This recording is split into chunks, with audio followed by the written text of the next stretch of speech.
Good morning, students. Welcome to economics classes.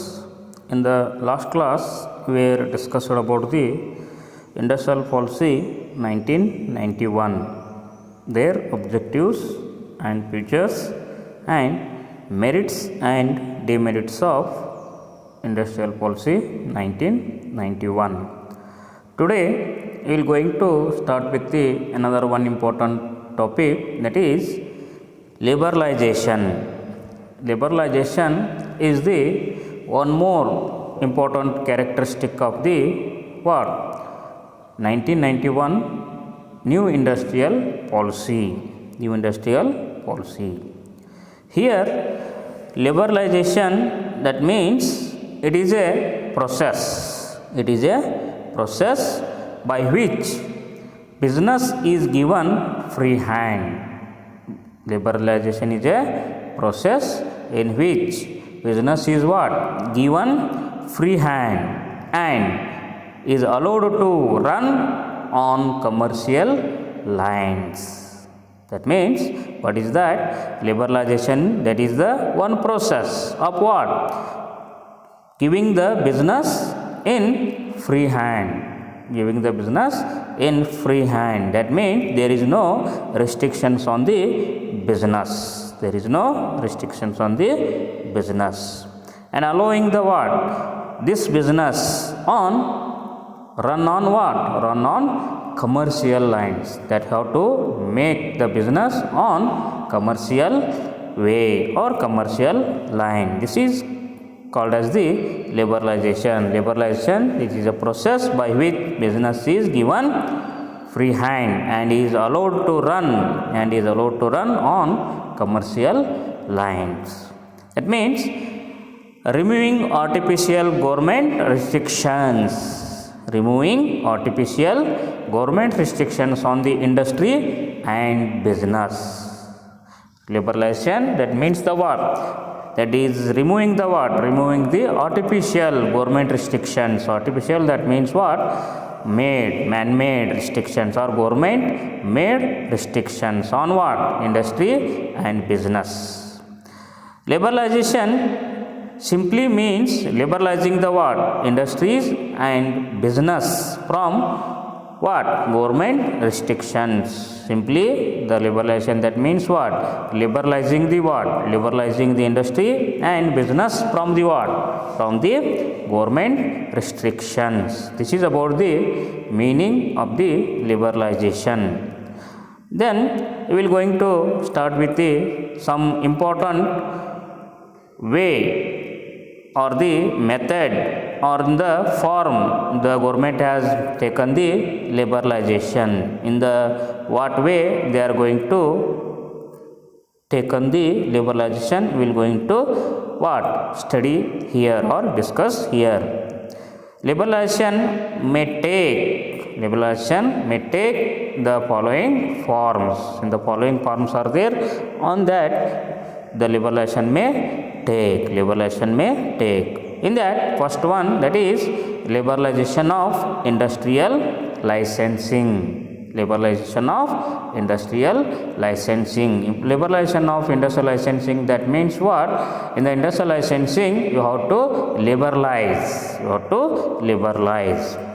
According to the industrial policy of 1991, industrial licensing has been abolished. According to what? The industrial policy of 1991, industrial licensing has been what? Has been abolished for what? All projects except for a short list of industries related to strategic and security concern. What are the what? Strategic and security concerns are there. Left of that, except of that, the what? The taking of the license or the getting the license from the government to establish the industries has been what? Has been abolished. All existing registration schemes stand abolished. All existing registration schemes stand what? They are abolished. The entrepreneurs hence Fourth, only be required. The entrepreneurs henceforth only be required to what? File an information memorandum on new projects and substantial expansion. They have to what? Now what? After the what? 1991 in the new industrial policy, the entrepreneurs have to make only the file of the what? File on the information memorandum of what? New projects or substantial expansion. Need not to get the what? Need not to get the industrial licensing except strategic and security concern industries. This is the first form of the liberalization. In this form, government have to take the liberalization. Government may take the liberalization. The second form, that is FERA has been replaced by FEMA. FERA has been replaced by FEMA. FERA, that means what? Foreign Exchange Regulating Act. Foreign Exchange Regulation Act, that has been replaced by what? FEMA, that is Foreign Exchange Management Act. That have to what? Replaced the what? FERA has replaced the what? FEMA. That means regulation has replaced the management. Regulation has replaced the management. The Foreign Exchange Regulation Act 1973. The Foreign Exchange Regulation Act 1973 has been replaced by the Foreign Exchange Management Act 1999. The replacement facilities,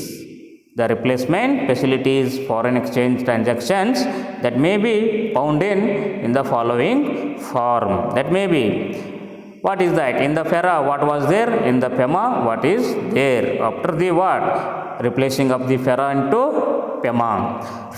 In the FERA, treats violation of foreign exchange regulation as a what? Criminal offense. Violation of foreign exchange regulations. There was a what?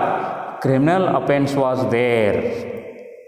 Violation of the foreign exchange regulations. There is a what? There was a criminal offense was there. But in the FEMA, there is a, you have to replace that criminal offense to what? Civil offense. That such as what?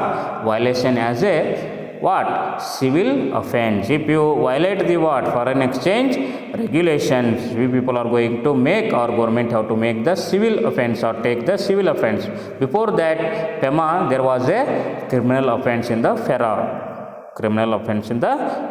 That is one. Then in the second one, in the FERA, allows arrest and imprisonment of offenders. Allows arrest and imprisonment. In the FERA, there was a violation of the foreign exchange regulation. There was a what? Arrest was there and imprisonment was there. But in the what? FEMA, that provides the what? Monetary penalty, but not arrest. In the FEMA, there is no arrest is there, but monetary penalty will be there. This is the another one difference of the FERA and FEMA. Then third difference is what? Imposes a fine up to 5 times the value of the conspected goods. In the FERA, there was a what? Fine was there up to what? 5 times. Up to the 5 times value of the conspected goods. But in the FEMA, that is what? Only twice of the what? Fines. Only twice of the fine is there in the what? Value of the what? Conspected goods. This is about the reformation in the what? FERA and FEMA. This is the another one important form to liberalize the industry. Then third one, that is the MRTP. The MRTP Act has been replaced by the Competition Bill. The MRTP Act has been replaced by the what? Competition Bill. MRTP was there in the what? Or in the before of the 1991. That was replaced to what? Replaced by the Competition Bill. Competition Bill is the one important bill replacing the what? MRTP Act. The monopolies. The Monopolies Restrictive Trade Practices. The Monopolies Restrictive Trade Practices Act has been dubbed as a growth restricting regulation. Dubbed as a growth restriction regulation. The Industrial Policy 1991 recommended to remove the what? Threshold limit of the what? Asset. Threshold limit of asset in respect of MRTP companies and dominate undertakings. That is, what is that? The liberalization maybe takes place in the form of the what? MRTP, that to what?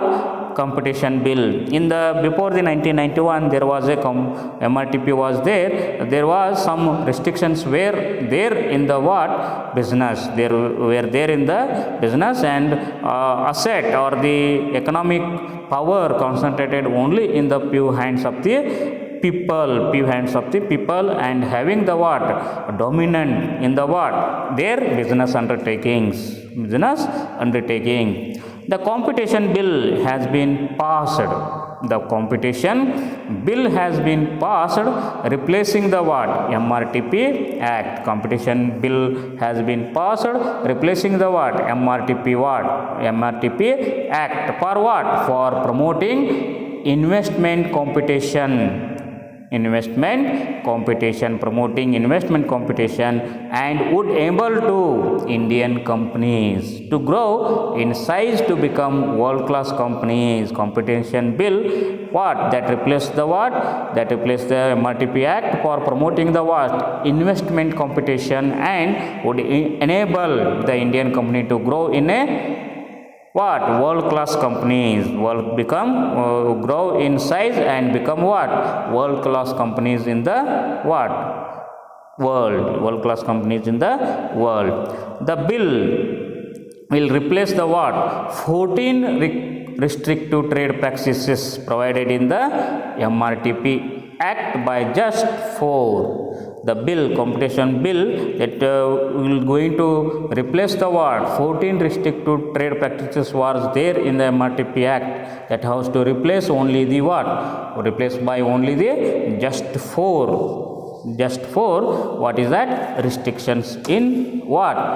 Competition bill. This is the third one. Then fourth one, new trade policy. In the fourth form of the liberalization, that is new trade policy. Liberalization has been main crux of the new trade policy. Liberalization has been the main crux, main important thing of the what? New trade policy. While the Exim Policy 2001 lifted all quantitative restrictions on the imports of a wide range of consumer goods. What is that? Liberalization you have to take, or you may take in the form of the what? Trade, in the form of the trade or new trade policy. In the Exim Policy 2001, that has what?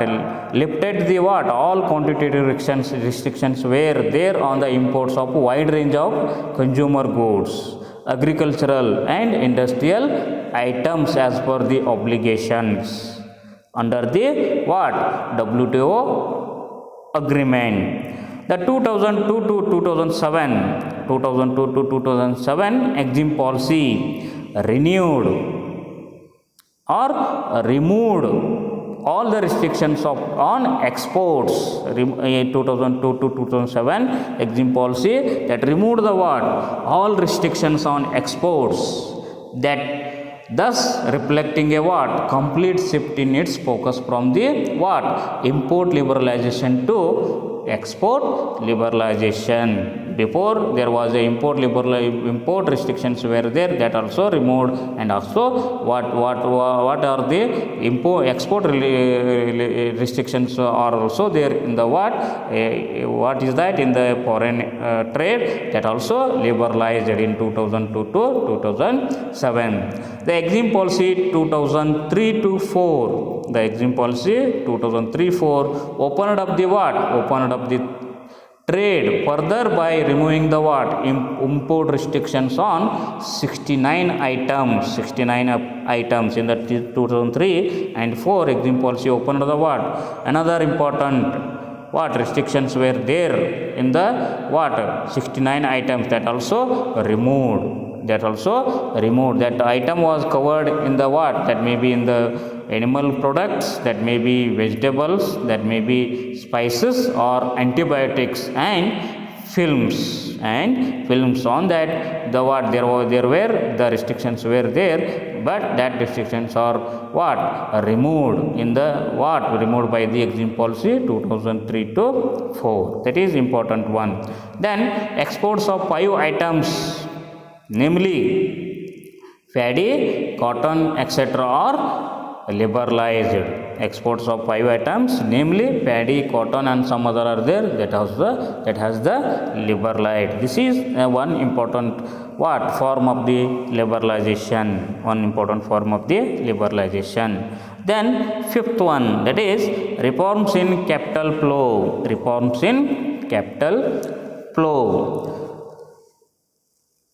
Reforms have been introduced to attract the what FDI, foreign direct investment in Indian industries. And after the 1991 new industrial policy, what is that? The what reforms have been introduced to what? How? Why? To attract the what? To attract the FDI in Indian industries. Already we have seen that FERA has been replaced by PEMA. The current account convertibility has been introduced. After the 1991, the current account convertibility also has been introduced. Current account convertibility, that means what? If you are making the what international trade, you have to pay in the form of rupees. That is current account convertibility. That is important one. That you have to pay in our currency, not in the dollar. That is one important liberalization. Foreign banks are allowed to set up subsidiaries. Foreign banks are allowed to what? Set up. They are going to start their subsidiaries in India also. And joint ventures in India also. You have to start the joint ventures in India also. Indian companies can raise finance from the foreign. Indian companies can what? Raise the finance from the foreign companies or foreign government or the international financial institutions. This is another one important form of the what? Form of the industrial or what is that? Liberalization. ನಾವು ಈ ಒಂದು ಕ್ಲಾಸ್ನಲ್ಲಿ liberalisation ಅಂತಂದರೆ ಉದಾರೀಕರಣ ಅಂತಕ್ಕಂಥ ಅಂಶದ ಕುರಿತು ಅಧ್ಯಯನ ಮಾಡ್ತಾ ಇದ್ದೀವಿ. ಉದಾರೀಕರಣ ಅಂತಂದರೆ ಮುಕ್ತವಾಗಿಡೋದು ಅಂತಕ್ಕಂಥದ್ದು. ಯಾವುದೇ ಒಂದು ಬಿಸ್ನೆಸ್ ಇರ್ಬೋದು ಅಥವಾ ಒಂದು ವ್ಯವಹಾರಕ್ಕೆ ವ್ಯವಸ್ಥೆ ಇರ್ಬೋದು, ವ್ಯಾಪಾರ ಅಂತಕ್ಕಂಥ ವ್ಯವಸ್ಥೆ ಇರ್ಬೋದು, ಅದನ್ನು ಏನು ಮಾಡೋದು ಅಂತಕ್ಕಂಥದ್ದು, ಉದ್ದಿಮೆ ಅಂತಕ್ಕಂಥದ್ದು ಇರ್ಬೋದು, ಅಥವಾ ವ್ಯವಹಾರ ಅಂತಕ್ಕಂಥದ್ದು ಇರ್ಬೋದು, ಅಥವಾ ವ್ಯಾಪಾರ ಅಂತಕ್ಕಂಥದ್ದನ್ನು ಏನು ಮಾಡೋದು ಅಂತಕ್ಕಂಥದ್ದು ಮುಕ್ತವಾಗಿಸೋದು, ಸ್ವತಂತ್ರಗೊಳಿಸೋದು ಅಂತ ಕೂಡ ಹೇಳ್ತಕ್ಕಂಥದ್ದು. ಅದಕ್ಕೆ ಏನಂತಾರೆ ನೋಡಿ, ಲಿಬರಲೈಸೇಷನ್ ಪ್ರೊಸೆಸ್ ಅಂತಕ್ಕಂಥದ್ದು, ಉದಾರೀಕರಣ ಅಂತಕ್ಕಂಥ ಒಂದು ಪ್ರಕ್ರಿಯೆ. ಈ ಪ್ರಕ್ರಿಯೆಯಲ್ಲಿ ಏನಿದೆ ಅಂತ ಹೇಳ್ತಾರೆ, ವ್ಯವಹಾರವನ್ನು ಏನು ಮಾಡೋದು, ಫ್ರೀ ಹ್ಯಾಂಡ್ ಅಂತಕ್ಕಂಥದ್ದು, ಮುಕ್ತಗೊಳಿಸೋದು ಅಂತ ಕೂಡ ಹೇಳ್ತಕ್ಕಂಥದ್ದು. ಅದ್ರ ಮುಖಾಂತರ ಆ ಉದ್ದಿಮೆಯನ್ನು ಯಾವ ರೀತಿಯಾಗಿ ನಡೆಸೋದು ಅಂತ ಹೇಳಿದರೆ, ಕಮರ್ಷಿಯಲ್ ವಾಣಿಜ್ಯದ ವ್ಯವಸ್ಥೆ ಮುಖಾಂತರ ನಡೆಸೋದು, ವಾಣಿಜ್ಯದ ಕಾರಣದ ಮುಖಾಂತರ, ವಾಣಿಜ್ಯ ಉದ್ದೇಶದ ಮುಖಾಂತರ ನಡೆಸೋದು ಅಂತ ಕೂಡ ಹೇಳ್ತಕ್ಕಂಥ. ಉದಾರೀಕರಣ ಅಂತಂದರೆ ಏನಂತಕ್ಕಂಥದ್ದು ಕೂಡ ಹೇಳ್ತಕ್ಕಂಥ. ಉದಾರೀಕರಣ ಅಂತಂದರೆ ಸರ್ಕಾರದ ನಿಯಂತ್ರಣಗಳನ್ನು ತೆಗೆದು ಹಾಕ್ತಕ್ಕಂಥದ್ದು. ಏನು ಉತ್ಪಾದನೆ ವ್ಯವಸ್ಥೆ ಮೇಲೆ, ಉದ್ದಿಮೆಗಳ ವ್ಯವಸ್ಥೆ ಮೇಲೆ ಇರ್ತಕ್ಕಂಥ ಸರ್ಕಾರದ ನಿಯಂತ್ರಣಗಳು ಇದ್ದವಲ್ಲ, ಅವುಗಳನ್ನು ತೆಗೆದು ಹಾಕೋದಕ್ಕೇ ಉದಾರೀಕರಣ ಅಂತ ಕರೀತಾರೆ ಅಂತ ಕೂಡ ಹೇಳ್ತೀವಿ. ಅದರ ಮೀನಿಂಗನ್ನು ಏನು ಈ ರೀತಿ ಹೇಳ್ತಾರೆ ಅಂದರೆ, ಉದಾರೀಕರಣ ಅಂತಂದರೆ ಇದೊಂದು ಪ್ರಕ್ರಿಯೆ. ಉದಾರೀಕರಣ ಅಂದರೆ ಪ್ರಕ್ರಿಯೆಯಲ್ಲಿ ಏನಾಗ್ತದೆ ಅಂದರೆ ಏನು, ಬಿಸ್ನೆಸ್ಸನ್ನು ಮುಕ್ತಗೊಳಿಸೋದು ಅಂತಕ್ಕಂಥದ್ದು. ಬಿಸ್ನೆಸ್ಸನ್ನು ಮುಕ್ತಗೊಳಿಸೋದು ಅಂತಂದರೆ ಬಿಸ್ನೆಸ್ ಮೇಲಿರುವಂಥ ನಿರ್ಬಂಧಗಳನ್ನು ತೆಗೆದು ಹಾಕೋದು ಮತ್ತು ಬಿಸ್ನೆಸ್ಸನ್ನು ಕಮರ್ಷಿಯಲ್ ವಾಣಿಜ್ಯದ ಮುಖಾಂತರ ನಡೆಸೋದು, ವಾಣಿಜ್ಯ ಉದ್ದೇಶದ ಮುಖಾಂತರ ನಡೆಸೋದು ಅಂತ ಹೇಳ್ತಕ್ಕಂಥದ್ದಕ್ಕೆ ನಾವೇನಂತ ಕರಿತೀವಿ, ಉದಾರೀಕರಣ ಅಂತ ಕರಿತೀವಿ ಅಂತ ಕೂಡ ಹೇಳ್ಬೋದು ಅಂತಕ್ಕಂಥದ್ದು. ಅದರ ಮುಖಾಂತರ ಏನಂತಕ್ಕಂಥದ್ದು ಇದರ ಅರ್ಥ ಹೇಳ್ತಾರೆ ನೋಡಿ. ಏನಂತ ಹೇಳ್ತೀರಿ, ಉದಾರೀಕರಣ ಅಂತಂದರೆ ಏನು, ಸರ್ಕಾರ ಏನು ಕೃತಕವಾಗಿ ಏನು ಮಾಡ್ಕೊಂಡಿದೆ, ಕೆಲವೊಂದು ನಿರ್ಬಂಧಗಳನ್ನು ಹಾಕಿದೆ ಅದರ ಮೇಲೆ, ಕೈಗಾರಿಕೆಗಳ ಮೇಲೆ ಮತ್ತು ಬಿಸ್ನೆಸ್ ಮೇಲೆ, ವ್ಯವಹಾರದ ಮೇಲೆ, ಉದ್ಯಮಿಗಳ ಮೇಲೆ ಹಾಕಿದೆಲ್ಲ ಅದನ್ನು ನೇಮ್ ಮಾಡೋದು ಅಂತ ಹೇಳ್ತಕ್ಕಂಥದ್ದು, ತೆಗೆದು ಹಾಕೋದು ಅಂತ ಕೂಡ ಹೇಳ್ತಕ್ಕಂಥದ್ದು. ಅಂದರೆ ಉದಾರೀಕರಣ ಅಂತಂದರೆ ಲಿಬರಲೈಸ್, ಉದಾರೀಕೃತ ಮಾಡೋದು ಅಂತಕ್ಕಂಥದ್ದು ಕೈಗಾರಿಕೆಗಳನ್ನು ಮತ್ತು ಬಿಸ್ನೆಸ್ಸನ್ನು ಏನು ಮಾಡೋದು, ಸರ್ಕಾರದಿಂದ ಮುಕ್ತಗೊಳಿಸೋದು, ಸರ್ಕಾರದ ಕೈ ಹಿಡಿತದಿಂದ ಏನು ಮಾಡೋದು, ತೆಗೆಯೋದು ಅಂತ ಕೂಡ ಹೇಳಬಹುದು ಅಂತಕ್ಕಂಥದ್ದು. ಇದಕ್ಕೆ ನಾವು ಉದಾರೀಕರಣ ಅಂತೇಳಿ ಕರಿತೀವಿ. ಉದಾರೀಕರಣ ಅಂದರೆ ಸರ್ಕಾರದ ನಿಯಂತ್ರಣ ಮತ್ತು ನಿರ್ಬಂಧಗಳನ್ನು ತೆಗೆದು ಹಾಕೋದು, ಕೈಗಾರಿಕೆಗಳ ಮೇಲೆ ಇರತಕ್ಕಂಥದ್ದು ಇರ್ಬೋದು ಅಥವಾ ಉದ್ಯಮಿಗಳ ಮೇಲೆ, ವ್ಯವಹಾರದ ಮೇಲಿರುವಂಥ ನಿರ್ಬಂಧಗಳನ್ನು ತೆಗೆದು ಹಾಕೋದು ಅಂಥೇಳಿ ಹೇಳ್ಬೋದು. ಅದರ ಮುಖಾಂತರ ಉದಾರೀಕರಣವನ್ನು ನಾವು ಯಾವ ರೀತಿಯಾಗಿ ತೆಗೆದುಕೊಳ್ಳಬಹುದು ಅಂತಕ್ಕಂಥದ್ದಕ್ಕೆ ಕೆಲವೊಂದು ರೂಪಗಳನ್ನು ಅಥವಾ ಕೆಲವೊಂದು ವಿಧಗಳನ್ನು ಕೊಟ್ಟಿದ್ದಾರೆ. ಅದರಲ್ಲಿ ಒಂದನೇದು ಅಂತಂದರೆ ಲಿಬರಲೈಸೇಷನ್ ಆಫ್ ಇಂಡಸ್ಟ್ರಿಯಲ್ ಲೈಸೆನ್ಸಿಂಗ್ ಅಂತಕ್ಕಂಥದ್ದು. ಕೈಗಾರಿಕಾ ಪರವಾನಗಿಯಲ್ಲಿ ಉದಾರೀಕರಣ ಮಾಡೋದ್ರ ಜೊತೆಗೆ ನಾವೇನು ಮಾಡ್ಬೋದು, ಉದಾರೀಕರಣ ವ್ಯವಸ್ಥೆಯನ್ನು ಜಾರಿಗೆ ತರಬಹುದು ಅಂತ ಹೇಳ್ತಾರೆ. ಏನು, ಕೈಗಾರಿಕಾ ಪರವಾನಗಿಯಲ್ಲಿ ಉದಾರೀಕರಣ ಮಾಡೋದ್ರ ಜೊತೆಗೆ ಉದಾರತೆಯನ್ನು ನೀಡೋದ್ರ ಮುಖಾಂತರ ಉದಾರೀಕರಣವನ್ನು ಜಾರಿಗೆ ತರಬಹುದು ಅಂತ ಹೇಳ್ತಾರೆ. ಅದರ ಮುಖಾಂತರ 1991ರ ಕೈಗಾರಿಕಾ ನೀತಿ, ಅಂಥ ನೀತಿಗೆ ನಾವೇನಂತ ಆ ನೀತಿಗೆ ಏನಂತ ಕರಿತೀವಿ ಅನ್ನೋ ಹೆಸರು ನ್ಯೂ ಇಂಡಸ್ಟ್ರಿಯಲ್ ಪಾಲಿಸಿ ಅಂತೂ ಕೂಡ ಕರಿತೀವಿ. ಹೊಸ ಆರ್ಥಿಕ ನೀತಿ ಅಂತೂ ಕೂಡ, ಹೊಸ ಕೈಗಾರಿಕಾ ನೀತಿ ಅಂತೂ ಕೂಡ ಕರಿತೀವಿ ಅಂತ ಕೂಡ ಹೇಳ್ತಕ್ಕಂಥದ್ದು. ಆ ಒಂದು ಕೈಗಾರಿಕಾ ನೀತಿ ಏನು ಮಾಡಿತು ಅಂತ ಹೇಳ್ತಾರೆ, ಏನು ಇಂಡಸ್ಟ್ರಿಯಲ್ಗಳು ಕೈಗಾರಿಕೆಗಳನ್ನು ಪ್ರಾರಂಭ ಮಾಡಬೇಕಾತಂದರೆ ನಮಗೆ ಮೊದಲು ಏನು ಬೇಕಾಗ್ತಿತ್ತು, ಪರವಾನಗಿ ಬೇಕಾಗಿತ್ತು. ಆದರೆ ಆ ಪರವಾನಗಿಯ ಅವಶ್ಯಕತೆ ಇಲ್ಲ ಅಂತಕ್ಕಂಥದ್ದನ್ನು ಹೇಳಿತ್ತು. ಯಾವ ಕೈಗಾರಿಕೆಗಳನ್ನು ಹೊರತುಪಡಿಸಿ ಈ ತಾಂತ್ರಿಕ ವ್ಯವಸ್ಥೆಗೆ ಹೊರತು ಮತ್ತು ಭದ್ರತೆಗೆ ಸಂಬಂಧಪಟ್ಟಂಥ ಕೈಗಾರಿಕೆಗಳನ್ನು ಹೊರತುಪಡಿಸಿ ಇನ್ನಿತರ ಕೈಗಾರಿಕೆಗಳು ಸ್ಥಾಪನೆ ಮಾಡಬೇಕಾದ್ರೆ ಉದ್ದಿಮೆದಾರರು ಪರವಾನಗಿಯನ್ನು ಪಡೆಯುವ ಅವಶ್ಯಕತೆ ಇಲ್ಲ ಅಂತಕ್ಕೂ ಕೂಡ ಹೇಳಿತು ಅಂತಕ್ಕೂ ಕೂಡ ಹೇಳ್ಬೋದು. ಇದಕ್ಕೆ ನಾವು ಉದಾರೀಕರಣ ಅಂತ ಹೇಳ್ಬೋದು ಅಂತಕ್ಕಂಥದ್ದು. ಅದರ ಮುಖಾಂತರ ನೀವೇನು ಕೈಗಾರಿಕೆಯನ್ನು ಸ್ಥಾಪನೆ ಮಾಡ್ತಾ ಇದ್ದೀರಿ, ಅಂಥ ಒಂದು ಸ್ಥಾಪನೆ ಮಾಡುವಂಥ ಅವಧಿಯಲ್ಲಿ ಆ ಕೈಗಾರಿಕೆಯನ್ನು ಯಾವ ಸ್ಥಾಪನೆ ಮಾಡ್ತಾಯಿದ್ದೀರಿ ಅದರ ಮುಖಾಂತರ ಅದರದ್ದು ಮಾಹಿತಿ ಏನಿದೆ ಅಂತಕ್ಕಂಥದ್ದನ್ನು ಕೊಡಬೇಕು ಮತ್ತು ಸರ್ಕಾರಕ್ಕೆ ಅಂತಕ್ಕಂಥದ್ದು. ನೀವು ಕೈಗಾರಿಕೆಯನ್ನು ಸ್ಥಾಪನೆ ಮಾಡಿರಿ ಅಥವಾ ಏನಂತಕ್ಕಂಥದ್ದು ನೀವಿರುವಂಥ ಕೈಗಾರಿಕೆಯನ್ನು ವಿಸ್ತರಣೆ ಮಾಡಿದ್ರಿ ಅದ್ರ ಬಗ್ಗೆ ಮಾಹಿತಿ ಕೊಡ್ರಿ, ಹೊರತಾಗಿ ಕೈಗಾರಿಕೆ ಪರವಾನಗಿ ಅವಶ್ಯಕತೆ ಇಲ್ಲ. ಯಾವುದನ್ನು ಹೊರತುಪಡಿಸಿ ತಾಂತ್ರಿಕ ಮತ್ತು ಭದ್ರತೆಗೆ ಸಂಬಂಧಿಸಿದ ಕೈಗಾರಿಕೆಗಳನ್ನು ಹೊರತುಪಡಿಸಿ ಯಾವುದೇ ಕೈಗಾರಿಕೆಗಳನ್ನು ಸ್ಥಾಪಿಸಬೇಕಾದರೆ ಕೈಗಾರಿಕಾ ಪರವಾನಗಿಯ ಅವಶ್ಯಕತೆ ಇಲ್ಲ ಅಂತ ಹೇಳ್ತಾರೆ. ಈ ರೀತಿಯಾಗಿ ಮಾಡೋದ್ರಿಂದನೂ ಕೂಡ ನಾವು ಉದಾರೀಕರಣವನ್ನು ನೋಡ್ಬೋದು ಅಂತಕ್ಕಂಥದ್ದು ಒಂದನೇ ಅಂಶ ಅಂತಕ್ಕಂಥದ್ದು. ಎರಡನೇದು ಏನಂತಂದರೆ ಫೆರಾವನ್ನು ಏನು ಮಾಡಿದ್ರು, ಪೆಮಾ ಏನು ಮಾಡಿತ್ತು, ಬದಲಾವಣೆ ಮಾಡಿತ್ತು. ಅಥವಾ ಫೆರಾ ಜಾಗದಲ್ಲಿ ಏನನ್ನು ಜಾರಿಗೆ ತಂದರು, ಫೆಮಾ ಅಂತಕ್ಕಂಥದ್ದನ್ನು ಜಾರಿಗೆ ತಂದರು. ಫೆರಾ ಅಂತಂದರೆ ಏನಂತಕ್ಕ ಫಾರಿನ್ ಎಕ್ಸ್ಚೇಂಜ್ ರೆಗ್ಯುಲೇಷನ್ ಆ್ಯಕ್ಟ್ ಅಂತಕ್ಕಂಥ ಕೂಡ ವಿದೇಶಿ ವಿನಿಮಯದ ನಿಯಂತ್ರಣ ಕಾಯ್ದೆ ಅಂತಕ್ಕಂಥದ್ದು ಹೇಳ್ತೀವಿ. ವಿದೇಶಿ ವಿನಿಮಯದ ನಿಯಂತ್ರಣ ಕಾಯ್ದೆ ಅದನ್ನು ಯಾವುದು ರೆಪ್ಲೇಸ್ ಮಾಡಿತಂದರೆ ವಿದೇಶಿ ವಿನಿಮಯದ ನಿರ್ವಹಣಾ ಕಾಯ್ದೆ ಅಂತಕ್ಕಂಥದ್ದು. ವಿದೇಶಿ ವಿನಿಮಯದ ನಿರ್ವಹಣಾ ಕಾಯ್ದೆ ಏನು ಮಾಡಿತ್ತು, ಮ್ಯಾನೇಜ್ಮೆಂಟ್ ಆ್ಯಕ್ಟ್ ಏನು ಮಾಡಿತ್ತು, ರಿಪ್ಲೇಸ್ ಮಾಡಿತ್ತು. ಆ ಸ್ಥಳದಲ್ಲಿ ಅದನ್ನು ತಂದ್ವಿ, ಪೆಮಾನ ತಂದ್ವಿ ಅಂತ ಹೇಳ್ತಾರೆ. ಪೆಮಾ ಜಾರಿಗೆ ಬಂದದ್ದು 1999. ಫೆರಾ ಯಾವಾಗಿತ್ತು, 1973ರಲ್ಲಿ ಇತ್ತು ಅಂತಕ್ಕಂಥ ಪಾಯಿಂಟನ್ನು ನೆನಪಿಟ್ಟುಕೊಡ್ರಿ. ಅದ್ರ ಮುಖಾಂತರ ಫೆರಾದಲ್ಲಿ ಏನಿತ್ತು ಮತ್ತು ಪೆಮಾದಲ್ಲಿ ಏನು ಬದಲಾವಣೆ ಆಯಿತು ಅನ್ನೋದಕ್ಕೆ ಕೆಲವೊಂದು ವ್ಯತ್ಯಾಸಗಳಿದ್ದಾವೆ, ಅವುಗಳನ್ನು ನೋಡೋಣ ಅಂತಕ್ಕಂಥದ್ದು. ಒಂದೇದು ಏನಂತಂದರೆ ಫಾರಿನ್ ಎಕ್ಸ್ಚೇಂಜ್ ರೆಗ್ಯುಲೇಷನ್ ಆ್ಯಕ್ಟದಲ್ಲಿ ಅಥವಾ ಏನಂತೀರಿ ವಿದೇಶಿ ವಿನಿಮಯದ ನಿಯಂತ್ರಣ ಕಾಯ್ದೆಯಲ್ಲಿ ನೀವು ವಿದೇಶಿ ವಿನಿಮಯಕ್ಕೆ ಸಂಬಂಧಪಟ್ಟಿರ್ತಕ್ಕಂಥ ಕೆಲವೊಂದು ಏನಾದರೂ ತೊಂದರೆಗಳನ್ನು ಮಾಡಿದ್ರಿ, ವಿದೇಶಿ ವಿನಿಮಯದ ಒಂದು ವ್ಯವಸ್ಥೆಯಲ್ಲಿ ತೊಂದರೆಯನ್ನು ಮಾಡಿದ್ರಿ ಅಥವಾ ಸಮಸ್ಯೆಯನ್ನು ಉಂಟು ಮಾಡಿದ್ರಿ ಅಂದರೆ ಅಲ್ಲಿ ಏನಾಗ್ತಿತ್ತು ಅಂದರೆ ಕ್ರಿಮಿನಲ್ ಅಫೆನ್ಸ್ ಆಗ್ತಾ ಇತ್ತು ಅದು ಅಂತಕ್ಕಂಥದ್ದು. ಕ್ರಿಮಿನಲ್ ಆಗಿರ್ತಕ್ಕಂಥ ಒಂದು ಶಿಕ್ಷಾರ್ಹವಾಗಿರ್ತಕ್ಕಂಥ ವ್ಯವಸ್ಥೆ ಆಗ್ತಿತ್ತು ಅಂತ ಕೂಡ ಹೇಳ್ತಾರೆ. ಆದರೆ ಪೆಮಾ ಮಾಡಿದ ನಂತರ ಆ ರೀತಿಯಾಗಿರ್ತಕ್ಕಂಥ ವೈಲೇಷನ್ನು ಅಥವಾ ಅದರ ಒಂದು ವ್ಯವಸ್ಥೆಯನ್ನು ಬದಲಾವಣೆ ಮಾಡಿತ್ತಂದರೆ ಫಾರಿನ್ ಎಕ್ಸ್ಚೇಂಜ್ದು ಅಂಥದ್ರಲ್ಲಿ ಏನಾಗ್ತದೆ ಅಂದರೆ ಸಿವಿಲ್ ಅಫೆನ್ಸ್ ಅಂತೇಳಿ ಕನ್ಸಿಡರ್ ಮಾಡ್ತಾರೆ, ನಾಟ್ ದಿ ಕ್ರಿಮಿನಲ್ ಅಂತಂದರೆ ಮರ್ಡರ್ ಆ ಥರ ಮಾಡ್ತಾರಲ್ಲ ಅದು ಅಂತಕ್ಕಂಥದ್ದು, ಅದು ಕ್ರಿಮಿನಲ್ ಅಂತ ಕರಿತೀವಿ ನಾವು ಅಂತಕ್ಕಂಥ ಅಪರಾಧ ಕೃತ್ಯ ಅಂತಕ್ಕಂಥದ್ದು. ಇದು ಏನಂತಂದರೆ ನಾಗರಿಕ ಕೃತ್ಯ ಅಂತಕ್ಕಂಥದ್ದು, ಸಿವಿಲ್ ಅಂತಕ್ಕಂಥ ಒಂದು ವ್ಯವಸ್ಥೆ ಅಂತಕ್ಕಂಥದ್ದನ್ನು ಮಾಡಿದ್ರು ಅಂತಕ್ಕಂಥದ್ದು. ಇದು ಪಾಯಿಂಟ್ 1 ನೆನಪಿಟ್ಟುಕೊಡ್ರಿ. ಅದ್ರ ಮುಖಾಂತರ ಎರಡನೇದು ಏನಂತಂದರೆ ನೀವೇನಾದರೂ ಈ ಫಾರಿನ್ ಎಕ್ಸ್ಚೇಂಜ್ ಇದರಲ್ಲಿ ವೈಲೇಷನ್ ಮಾಡಿದರೆ ಅಂದ್ರೆ ಅದರೊಂದು ಒಂದು ಸಮಸ್ಯೆಯನ್ನು ಮಾಡಿದ್ರೆ ಅಂದರೆ ಅದೇನು ಮಾಡ್ತಾಯಿದ್ರು, ಅರೆಸ್ಟ್ ಮಾಡ್ತಿದ್ರು ಮತ್ತು ಜೈಲಿಗೆ ಹಾಕ್ತಿರು ಫೆರಾದಲ್ಲಿ ಅಂತಕ್ಕಂಥದ್ದು. ಆದರೆ ಪೆಮಾದಲ್ಲಿ ಅರೆಸ್ಟ್ ಮಾಡುವಂಥ ವ್ಯವಸ್ಥೆ ಇಲ್ಲ ಅಂತಕ್ಕಂಥದ್ದು ಕೂಡ ಹೇಳ್ತೀವಿ. ಆದರೆ ಹಣಕಾಸಿನ ಒಂದು ದಂಡವನ್ನು ವಿಧಿಸ್ತಾರೆ, ಹಣಕಾಸಿನ ದಂಡವನ್ನು ವಿಧಿಸುವಂಥ ವ್ಯವಸ್ಥೆ ಆಯಿತು ಅಂತಕ್ಕಂಥದ್ದು.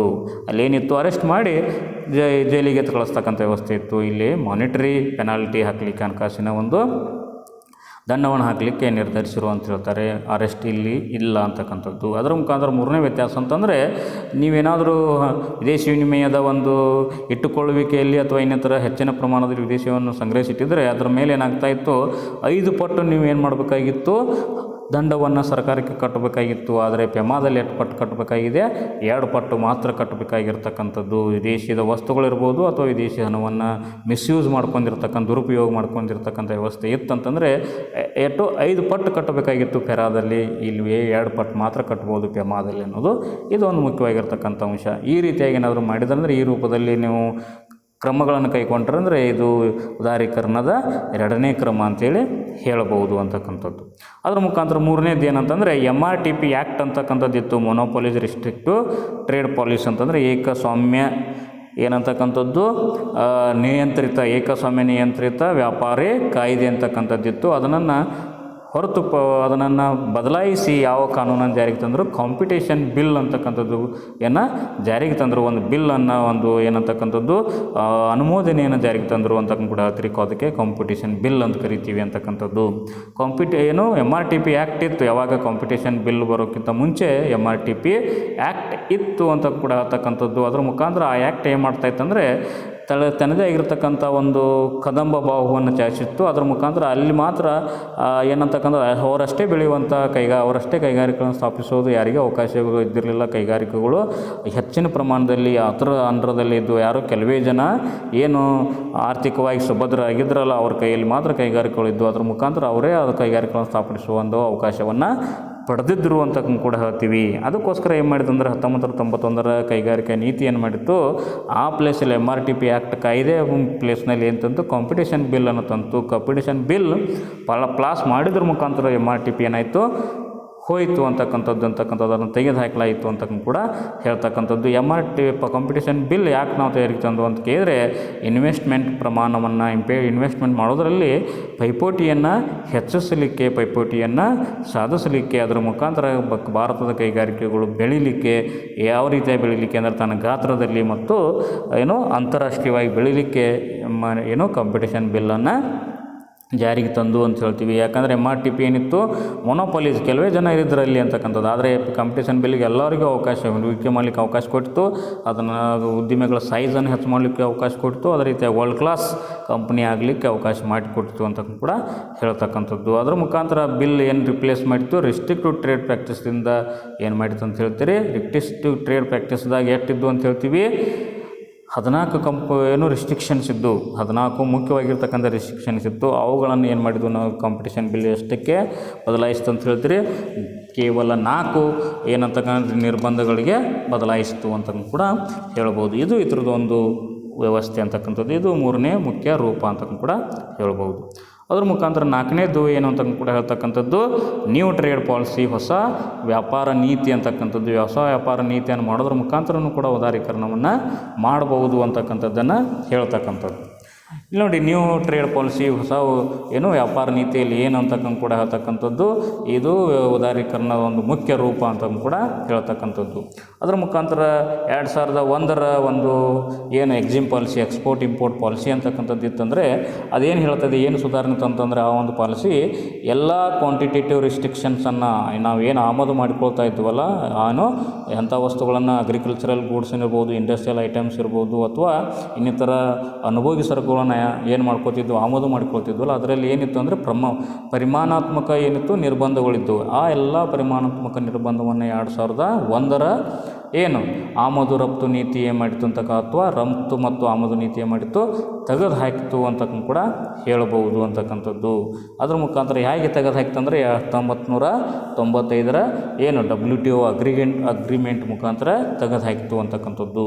ಅದರ ಮುಖಾಂತರ 2002ರಿಂದ 2007ರಲ್ಲಿ ಬಂದಿರತಕ್ಕಂಥ ಹೊಸ ಏನಂತಕ್ಕಂಥದ್ದು ಇನ್ನೊಂದು ರಫ್ತು ಆಮದು ನೀತಿ ಏನು ಮಾಡಿತ್ತು, ರಫ್ತಿನ ಮೇಲೆ ಕೆಲವೊಂದು ನಿರ್ಬಂಧಗಳಿದ್ದು, ರಫ್ತು ಮಾಡುವ ವಸ್ತುಗಳ ಮೇಲೆ ನಮ್ಮ ದೇಶದಿಂದ ಬೇರೆ ದೇಶಕ್ಕೆ ಕಳಿಸುವ ವ್ಯವಸ್ಥೆ ಮೇಲೂ ಕೂಡ ಕೆಲವೊಂದು ಏನಿದ್ದು ಅಂತಕ್ಕಂಥದ್ದು ಕೂಡ ಹೇಳ್ತಕ್ಕಂಥದ್ದು ನಿರ್ಬಂಧಗಳಿದ್ದು, ಅದನ್ನು ಕೂಡ ಏನು ಮಾಡಿತ್ತು ಅಂತ ಕೂಡ ಹೇಳ್ತಕ್ಕಂಥದ್ದು ತೆಗೆದು ಹಾಕಿತು ಅಂತಕ್ಕಂಥದ್ದು ಕೂಡ ಹೇಳಬಹುದು.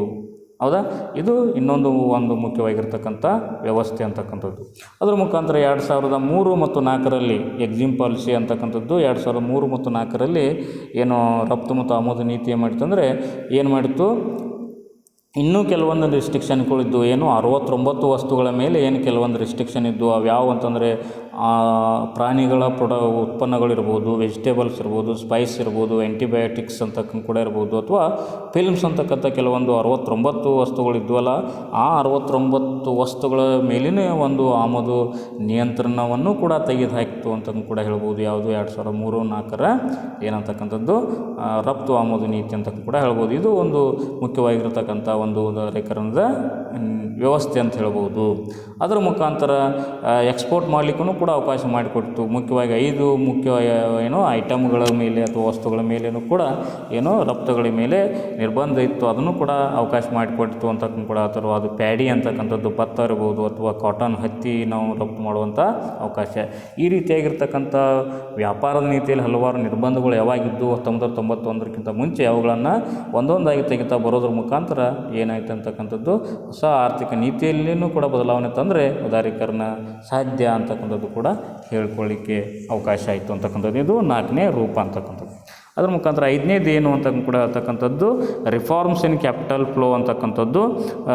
ಬಂಡವಾಳದ ಹರಿವಿನಲ್ಲಿನ ಸುಧಾರಣೆ ಅಂತ ಕೂಡ ಹೇಳ್ತಕ್ಕಂಥದ್ದು. ಬಂಡವಾಳದ ಹರಿವಿನಲ್ಲಿನ ಸುಧಾರಣೆ ಅಂತಕ್ಕಂಥದ್ದು. ಬಂಡವಾಳದ ಹರಿವಿನಲ್ಲಿ ಸುಧಾರಣೆ ಅಂತಂದರೆ ಏನಂತಕ್ಕಂಥದ್ದು 1991ರ ಹೊಸ ಕೈಗಾರಿಕಾ ನೀತಿ, ಅದೇ ಸಮಯದಲ್ಲಿ ಇನ್ನೊಂದು ನೀತಿಯನ್ನು ಕೂಡ ಜಾರಿಗೆ ಬಂತು, ಹೊಸ ಆರ್ಥಿಕ ನೀತಿಯನ್ನು ಕೂಡ ಹೇಳ್ತು. ಅಲ್ಲಿ ಹಲವಾರು ಸುಧಾರಣಾ ಕ್ರಮಗಳನ್ನು ಕೈಗೊಂಡ್ವಿ ನಾವು ಅಂತಕ್ಕಂಥ ಕೂಡ ಹೇಳ್ತೀವಿ. ಆ ಕೈಗಾರಿಕಾ ಹಲವಾರು ರೀತಿಯಾಗಿ ಸುಧಾರಣಾ ಕ್ರಮಗಳು ಮಾಡೋದ್ರ ಮುಖಾಂತರ ನಾವು ಭಾರತ ಏನು ಮಾಡ್ತಂದರೆ FDIಯನ್ನು ಅಟ್ರ್ಯಾಕ್ಟ್ ಮಾಡಲಿಕ್ಕೆ ಸಾಧ್ಯ ಆಯಿತು. FDIಯನ್ನು ಆಕರ್ಷಿಸಲಿಕ್ಕೆ ಭಾರತದ ಕೈಗಾರಿಕೆಗಳು ವಿದೇಶಿ ನೇರ ಹೂಡಿಕೆಯನ್ನು ಆಕರ್ಷಿಸಲಿಕ್ಕೆ ಸಾಧ್ಯ ಆಯಿತು ಅಂತ ಕೂಡ ಹೇಳ್ತಕ್ಕಂಥದ್ದು.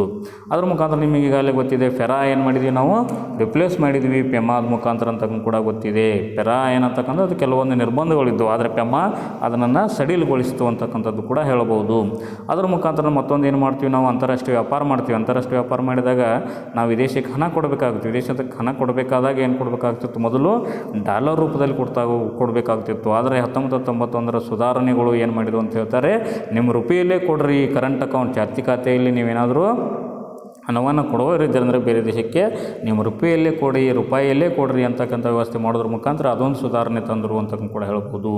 ಅದ್ರ ಮುಖಾಂತರ ವಿದೇಶದ ಬ್ಯಾಂಕ್ಗಳು ಭಾರತದಲ್ಲಿ ತಮ್ಮ ಸಬ್ಸಿಡಿಯರಿ ಅಂಗಗಳನ್ನು ತೆರೀಬಹುದು, ಅಥವಾ ಎರಡು ಕೂಡಿ ನಮ್ಮ ಭಾರತದ ಬ್ಯಾಂಕನ್ನು ಕೂಡ ಕೂಡಿ ಭಾರತದವರು ಮತ್ತು ವಿದೇಶಿಯವರು ಕೂಡ ಬ್ಯಾಂಕುಗಳನ್ನು ಸ್ಥಾಪನೆ ಮಾಡ್ಬೋದು, ಕೈಗಾರಿಕೆಗಳನ್ನು ಕೂಡ ಸ್ಥಾಪನೆ ಮಾಡ್ಬೋದು, ಜಾಯಿಂಟ್ ವೆಂಚರ್ಸ್ ಬಂಡವಾಳ ಸಂಸ್ಥೆಗಳನ್ನು ಸ್ಥಾಪನೆ ಮಾಡಬಹುದು ಅಂತಕ್ಕಂಥದ್ದು ಅವಕಾಶಗಳು ಕೂಡ ಕೊಟ್ಟರು ಅಂತಕ್ಕಂಥದ್ದು. ಅದರ ಮುಖಾಂತರ ಭಾರತದ ಕಂಪ್ನಿಗಳು ಏನು ಮಾಡ್ಬೋದು, ಫೈನಾನ್ಸನ್ನು ಕೂಡ ಇಂಟರ್ನ್ಯಾಷನಲಿ ರೇಸ್ ಮಾಡ್ಬೋದು, ಎತ್ತಬಹುದು ಅಂತಕ್ಕಂಥದ್ದು, ಪಡಿಬೋದು ಅಂತಕ್ಕಂಥದ್ದನ್ನು ಕೂಡ ಸುಧಾರಣೆ ಮಾಡಿದ್ವಿ. ಇವೆಲ್ಲ ಬಂಡವಾಳದ ಹರಿವಿನಲ್ಲಿ ಸುಧಾರಣೆ ಮಾಡೋದ್ರ ಮುಖಾಂತರನೂ ಕೂಡ ನಾವೇನು ಮಾಡ್ಬೋದು, ಲಿಬರಲೈಸೇಷನ್ನ ಮಾಡ್ಬೋದು ಅಂತಕ್ಕಂಥದ್ದು ಹೇಳ್ತಕ್ಕಂಥದ್ದು. ಇದು ಉದಾರೀಕರಣಕ್ಕೆ ಸಂಬಂಧಪಟ್ಟಿರ್ತಕ್ಕಂಥ ಕೆಲವೊಂದು ನಿಮಗೆ ಅಂಶಗಳು ಅಂತಕ್ಕಂಥದ್ದು. ಇದನ್ನು 5 ಮಾರ್ಕ್ಸಿಗೆ ನಿಮ್ಮ ಕೇಳಿದರೆ ಕ್ವಶನನ್ನು ಬರೀರಿ ಅಂತಕ್ಕಂಥದ್ದು. ಓಕೆ, ಥ್ಯಾಂಕ್ ಯು, ಧನ್ಯವಾದ.